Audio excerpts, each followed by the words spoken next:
What's up everybody, I'm DJTICKLE and I have been spending a lot of time recently playing Star Wars Outlaws. I have finished the main campaign.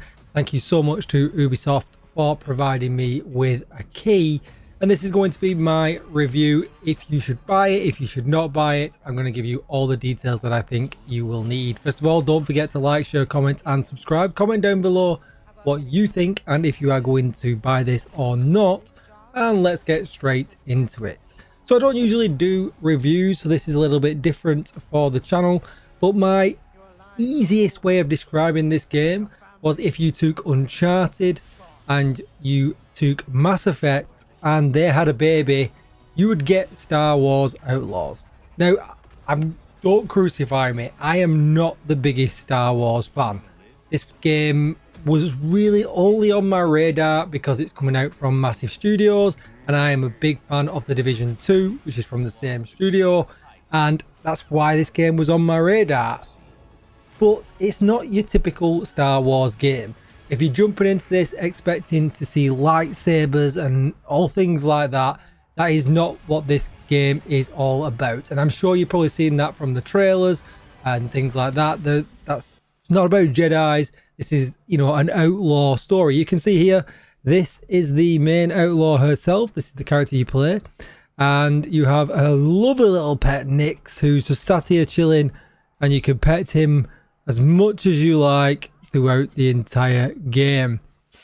He's adorable. What else can you say? And I'm a shooter guy. And even I fell for how adorable this guy is. But surely you want to know, spoiler free, what this game is like. Now, I've completed the main campaign. It took me around 20 hours. I very rarely veered off course. I pretty much played the main story through. Every now and again, I did veer off course because there's a reputation system, and I'll talk about that in just a moment, where I kind of wanted to experiment with that a little bit for other future videos that are non-review. But did I have a good time? I kind of did and I kind of didn't. I'll start with my gripes first of all. So the gripes, I think a lot of the climbing sections, a lot of the kind of Uncharted type of sections, they're very samey. The amount of times I found myself in air conditioning vaults or, tunnels or things like that, just kind of going through very generic parts, felt completely oversaturated.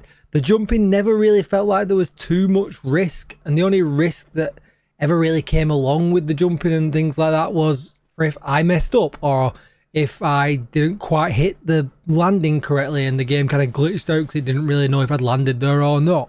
Because this game does come along with a few bugs. Now, this is a review copy. The game's not out for almost a week yet, so that could change. But I didn't come across a lot of bugs. I'm not saying the game's buggy at all. A couple of things that were just not quite there, and a couple of crashes along the way as well. But like I said, nothing out of the ordinary for a normal release of a PC game. Now, I'm going to talk about the levels themselves, and I'm going to talk about the outside world here. So I could just kind of walk from my ship here now.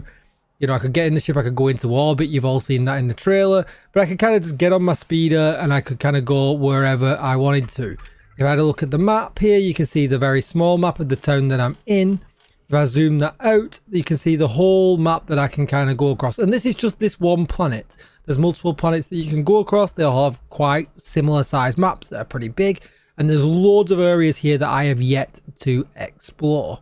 So getting around is great, but when you're in a mission, I felt like the areas were very well built out. They could traverse them very well. If I was going to grab on something, I was going to hide behind something. It all worked fairly well. When I was kind of out in the open, and perhaps I wanted to climb this cliff just in front of us here, if the game didn't want you to, I felt like it had a very odd way of the character just kind of bumbling about, and you would kind of grab on or not grab on, or kind of fall off or not fall off. I just felt like the open world traversal wasn't as tight as the actual in-level traversal, which was much better. The levels are built into the maps. They're all kind of just there. It's all seamless, which is great. But you can tell that the actual level design is much tighter than the open world design. There's a lot of the open world where there's not a lot going on. You find yourself on the speeder just zipping across, and yes, it's all beautiful. It's not, I'm I'm running a very good PC. I've got it all maxed out. It looked absolutely beautiful. And none of this kind of B-roll footage that we had a few weeks ago where the explosions look naff and things like that. I felt like every now and again, maybe there's the odd bit that could have had a bit more detail, but overall, graphics beautiful. Looks just very, very nice. And as you can see, as you look around, you know, there's a lot of detail, weather, all really, really good. Systems in the game that you'll want to be aware of are there is equipment systems for loadouts, blasters, tools, and things like that. There's an ability system, there is a regular map, there is a journal, and there is a reputation system. Before I go into the reputation system, there's minor spoilers for the type of people you are going to meet when I go into that. I'm not going to go into that just yet. I'll go into that at the end of the video, and I'll give you a warning, because if you don't want any of the story spoiling for you whatsoever, you might not want to know who you're going to meet along the way, and that's where that could, when you see the name of the factions, have potentially light spoilers. So equipment wise, you have loadouts, and you kind of pick this up from doing various things along the way. This does very much veer towards doing side quests and things like that. You get odd bits of equipment from vendors and things like that, but if you pay attention to side quests and the reputation system, the best gear that's where you'll find it. If you want to have a look at, for instance, what was what, you can see here, for instance, this one here greatly increases adrenaline gain on hits with K's blaster. Then this one reduces damage taken, and they're the kind of stats that you're going to be looking at. But there is also ones that are a little bit nicer. You get one where if you equip more than one, for instance, you can see here, you equip 3 of 3, you get an actual extra bonus, and that's where you'll find the best kind of gear. There is some that's just cosmetic, for instance, like this one. As you can see, there's no gameplay effects at all, which is obviously, you know, not really worth looking at. But you can change the appearance there at the bottom, as you can see. So you can wear the gear that you want, and then obviously change the appearance afterwards. You have charms that do, you know, other things as well. Just very similar kind of things that make your life easier.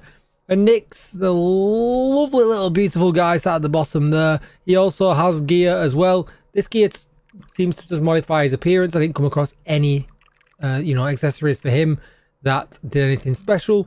But there was this slot here that you get, and if you go to the street vendors in the towns, very important to go to them. I just thought it was like a little side, you know, game that didn't have any effects, but you do go to them. Do take your time there, because when you do complete that, you'll get yourself these little buffs that you can apply to the little lovable guy himself, and that they do help out in the long run. So that is the gear. Abilities, again, this is going to have some minor spoilers for characters that you're going to meet in the game, so you might want to turn off here and come back later if you don't want to. If you're still with me, let's carry on. So abilities, you can see here, these are the people that you'll meet throughout doing various missions in the game. They all have their own individual mission. You go and fulfill that mission, and then you kind of get them as an expert. This dude, Bram, I'll only go into him because you meet him right at the beginning of the game, so it's not really a spoiler. But you meet him at the beginning of the game, and then if you fulfill the unlock conditions, as you can see there, defeat enemies affected by fast talk using the stun shot, you can do that, and then you'll unlock a skill that goes with it, which is called Keep Talking. Allows fast talk to be affect even nearby enemies. That won't make any sense to you if you're new to the game and you've not played it yet, but it gives you all kinds. So there you go, you got that one there. I fulfilled whatever the requirements were, and Kay got extra health. So these things, I didn't really grind these out. I just let them happen as I played the game, and that was enough. For anyone that wants to do 100%, there's plenty there for you to go into, fulfill different challenges as you play the game. The map, I didn't really find too great. At some points I found it was difficult to realize that I could fast travel around. It didn't necessarily, the game sometimes shows you little tooltips on the screen. They seem to disappear very quickly, so I didn't really even know there was a fast travel in the game until a couple of hours in, and I'd already unlocked many fast travel points in the first set of the land. But sometimes you'll find that if I want to go to the deep forest, you can see here there are no fast travel points that I've unlocked here from playing the game regular. No doubt there might be some in some little areas around here that I've not yet unlocked, for instance, like these missions here. There tends to be something near them. But fast travel and the map, it took a little while to get used to. I would definitely spend some time getting used to the map at the beginning of the game, so you understand all the things that they are. Your journal is just your regular points of view. It's got all your missions here. You've got your regular quests. You've got intel, so you find these on things like data pads around the game. You then go on, you know, kind of solve the mystery, and then you'll get extra stuff, which is all very, very nice. You've got Outlaw Legends for, you know, some little stories about some Outlaw Legends. There's some more intel, and then you've got contracts. And what we'll do, we'll talk about contracts when we go on to the reputation, which we're going to do next. Again, minor spoilers here for characters that you will meet. If you don't want to know who the factions are, you don't want to know the characters, and you're still with me and the abilities menu is enough, move off and come back later on when you are happy to get that spoiled for you. So here is the reputation network. So as you can see here, we have got 4 different criminal networks, and you can see my reputation with them is good, terrible, bad, and excellent. What I would absolutely recommend is that you, at the beginning of the game, you don't pay too much attention to this, because when you do play the story through, you'll make decisions and you'll get a huge chunk depending on the decision that you make for the actual criminal network. That is the biggest and best way of getting your reputation up with these. If you play the story along and you decide that you want to, you know, side with the Hut cartel, you'll always choose your decisions towards them and you'll get an excellent rating very, very easily. If you go against one all the time, you'll see here they'll send a kill squad to get you. Makes things a little bit more interesting that they're kind of chasing you around in kind of like a Resident Evil 3 Nemesis style. They'll just pop up every now and again when you're traveling around. You've got to deal with them. Pretty cool. But these are the 4 sets. Now, if you go into these sets, you can see here, you get extra bonus rewards. You get cheaper things from the merchants and things like that. And you get extra gear, which I'm going to talk about in a different video because that'll have a few more spoilers in. So be sure to check out the next video for that. If you go to the contract brokers, you'll find these in most of the towns. You can then take a contract out and you go and do that. You'll get a reward and you'll get some extra rep towards your good or bad rating. I think it's probably possible to get excellent on all 4. Now that I played through the entire story, I probably would have done things a little bit different. But again, I'll leave that for another video that might contain some spoilers. And then you've got the data bank, which is just everything that you've ever been told, tutorials, collectibles, worlds, and lore. Probably worth spending some time in the tutorials section, I think, because I think the tooltips flash on and off very, very fast, and there might be things that you miss. So that's pretty much everything to do with the game. One other bad point that I want to mention is that it does make you play a mini game as part of the story. I found that very annoying. It took me about 30 minutes to get through it, and I really didn't think it needed to push the mini game on me quite so hard because there is a whole sub-quest line for it if you like to play that mini game. It wasn't for me, so that was the only negative point. Good points though, let's get to the good points. The game looks absolutely beautiful. The game controls absolutely beautiful. The gunplay is absolutely beautiful. If you're a Star Wars fan, some of the worlds that you go to, I even recognize them not being a Star Wars fan. There's plenty of lore in there. There's a couple of, what we'll do, we'll call them cameos. We'll call them cameos as in a Marvel style movie cameo that come much later into the game. You have to stick with the game if you want to see them cameos, and they are absolutely fantastic. The music is spot on. The gun sounds and everything is absolutely spot on. And like I said, the gunplay is enough for me as a non-Star Wars fan to keep me involved and keep me going at the game. Did I enjoy the game? I enjoyed it a lot at the beginning. I really enjoyed it a lot at the beginning. I felt like the story just kind of dragged out to some very similar sections in the middle, and the end again in kind of a Halo climax style got super exciting at the end and absolutely had me hooked, especially for the last kind of 2 to 3 hours of the game. The story was brilliant and it got me absolutely hooked, and that was me not being a Star Wars fan.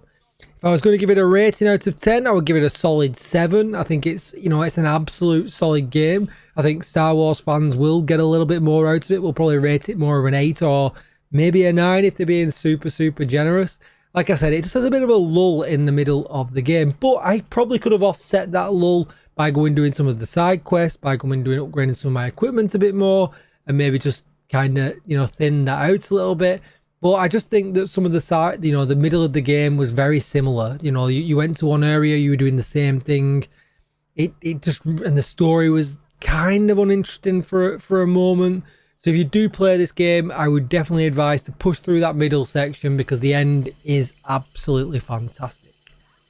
What I would say though is the game's pretty expensive. We've all seen that online the game is pretty expensive. So for me, I would probably hook myself up with some Ubisoft Plus. You get the deluxe edition, I'm pretty sure. Correct me if I'm wrong down below. I think with the Ubisoft Plus you get all of the plus editions of the game with all the extras and that. I would probably hook myself up with the Ubisoft Plus and play it that way for at least 30 days. This, like I said, it took me just over 20 hours. I've done it in 3 days of, some good solid gaming sessions. And yeah, it's pretty good. And I've got loads left to do. I've got loads unexplored. I've got loads of upgrades left to do. If you're very much min-maxer, you will have absolutely loads of little side missions, loads of extra Star Wars little stories and characters that I've not come across yet. But I imagine that would be, your die-hard Star Wars fans that will stick them out because they're interested in traveling to all the planets and seeing all the little side stories for all the other characters in the game. That's going to be it for my review. I did kind of stick around a little bit and not do much, but from me, Nix, and my speeder that seems to have a mind of its own, because when you call it, it just kind of does whatever it wants. I'm going to speed off here. And yeah, I'll see you in the next video. That's exactly what I mean. Sometimes the terrain's weird. But yeah, I'll see you all in the next video. Thanks for watching, and do tune in for more Star Wars Outlaws videos. Goodbye.